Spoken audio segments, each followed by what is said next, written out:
toza na concert na biso lelo na Portland Maine mais momo na Mindele belé ba yokota la biso to jouer musique pour Rolanda pour sentir musique to beta lelo donc je la bango public ba yokota la biso lelo Mindele ayekota na bana papa Simon Kimbangu le posoindo o papa lobaka bilaka yango moni Mindele o tout batondi pona biso ba Mindele o tout batondi pona biso ba kotala loposo indo bana ya papa Simon bakimbangiste na kati États-Unis nyonso to panza sango ya papa Simon Kimbangu Kiangani kimbangiste oye lelo le 16 août toza ko célébrer fête ya papa na biso papa Simon Kimbangu Kiangani oye tolobaki to ko panza sango mokili mobimba pona ete bayeba ke biso tozali mwinda ya mokili bana papa Simon Kimbangu kimbangiste oye kimbangiste oye ya solo bana papa Simon Kimbangu Kiangani baye kotala biso lelo tozopanza sango malamu ya papa Simon Kimbangu ba musicien na biso baza deja kuna Faki Maine oyo Faki Maine babengi bango na occasion ya fête na biso ya le 16 août kalate bakobanda musique ya papa Simon Kimbangu Kiangani na kati ya États-Unis yango lelo bazali awa po na fête ya solo tika ke kombo ya nzambe na biso papa Simon Kimbangu ezala penza likolo ya solo wana mwasi mama Aline kati na mibali na États-Unis papa yo zoka déjà lilo ba final wana prière no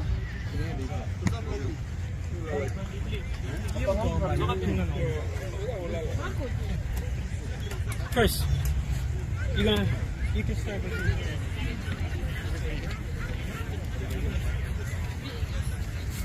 papa Simon Kimbangu Kiangani oye ya solo tozali kopanza sango ya nzambe na biso papa Simon Kimbangu Kiangani na mboka ya États-Unis ya solo papa alobi bakoyeba bino ndenge nini bandimi ya solo bakoyeba bino kati na ba uniforme ya solo public mobimba bomoni awa ya solo pona ko célébrer fête na biso ya makasi ya le 16 août pona papa dialungana kimbangiste oye kimbangiste oye papa Simon Kimbangu Kiangani oye solo wana bozali komona bandimi ya papa Simon Kimbangu Kiangani oye. All right, I'd like to welcome you and thank you all for coming out to the unfortunately the last of the series of the summer of the Western Prom Sunset Concert Series. This is our 6th show. It's been our most successful season yet. We've been averaging 300 to 400 people, which is really wonderful. The support that we've seen from all of you has been absolutely great. And I just want to let you know that mark your calendars already for July 10th, 2024. We will be starting up the next series on that Wednesday as well. Also like to thank everybody that's donated to the series. We do have a table over there where you can donate to the Western Prom Concert Series. Also the wonderful group that you're just about to hear.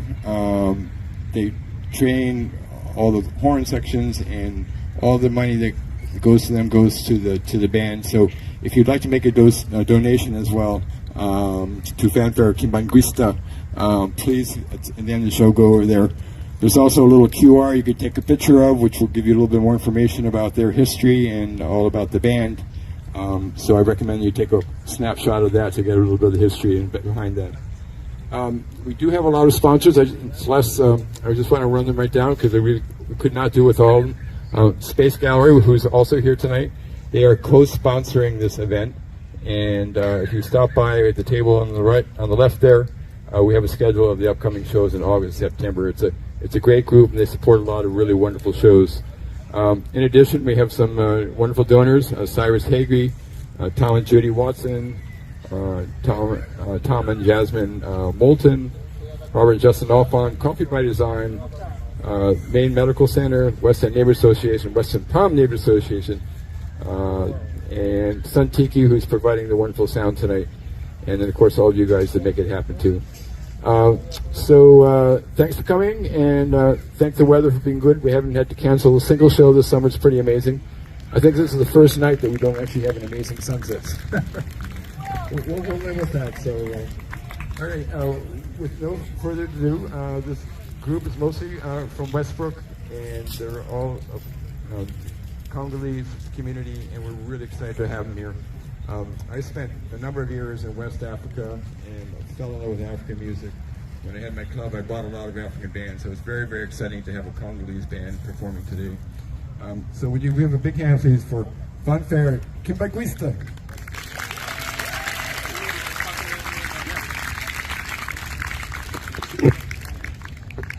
This is our guy, by the way. He's the amazing guy that we booked it through. Good evening, everyone. My name's Orgi. I'm the secretary at Faki, and I just wanted to say a couple words about the band before we start. So, Faki in acronym is Faki, which is the band that you're seeing in front of you, or one of the many bands across the world. And we play a mixture of classical hymns and a march style of music with our percussion, standard percussion, bass drums, snare drums, and cymbals. And today we're going to be playing a couple pieces for you guys that we think you might enjoy. And yeah, please enjoy and enjoy the music. Thank you.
Faki Maine.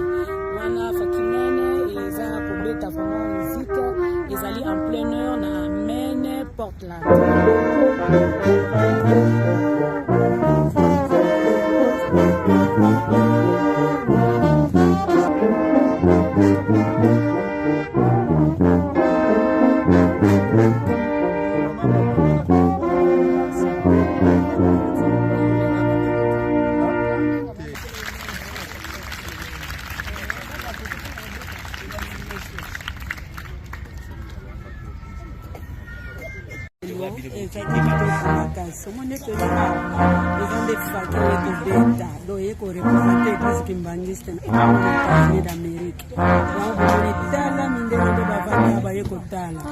Maman Hélène, est-ce que Koko Sabiso fête ya le 16 août eza fête nini? Maman fête ya le 16 août lelo eza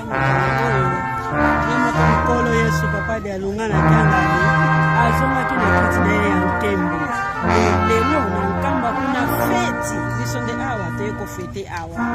Ya merci maman. Merci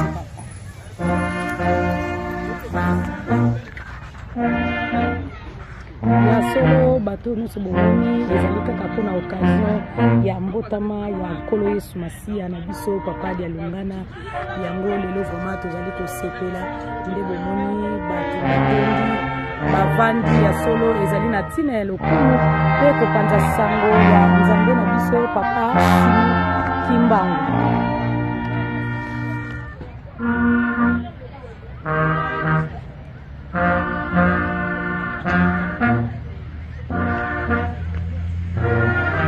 Tozali na celebration monene ya kokumisa nzambe na biso ya solo wana tozali na mboka États-Unis na Portland, Maine. Tozali na concert ya Faki Maine na kati ya États-Unis.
Tozali na fete na biso, tozali kosepela nyonso, tozali kolakisa ezali kaka na ntina na lokumu mpona nzambe na biso papa Simo Kimbangu Kiangani ya solo lelo ezali mokolo malamu mokolo kosepela ya isengo oyo ba mama na biso ya Maine Portland baye na tina ya feti na biso ya le 16 août pour na mbotama ya kolo na biso Yesu.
A big hand, please, for Fanta. Yeah. You can, if you'd like to donate to the band, we are taking donations over there as well. Space also co-sponsored this event, so we picked up a space schedule to bring lots of that kind of music to space as well. Thank you all for coming. Don't forget, July 10th, put it on your calendar to 2024. we're going to go into our 4th annual Western Palm Sunset Concert Series. So thank you, and thank you especially for the Thank staff. you. Thank you.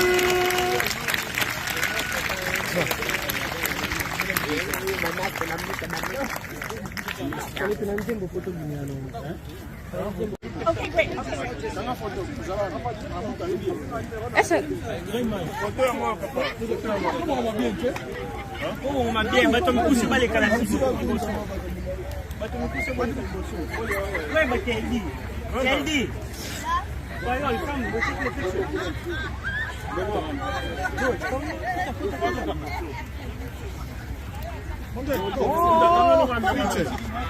Vou filmar como? Tira a fotografia, não filmar.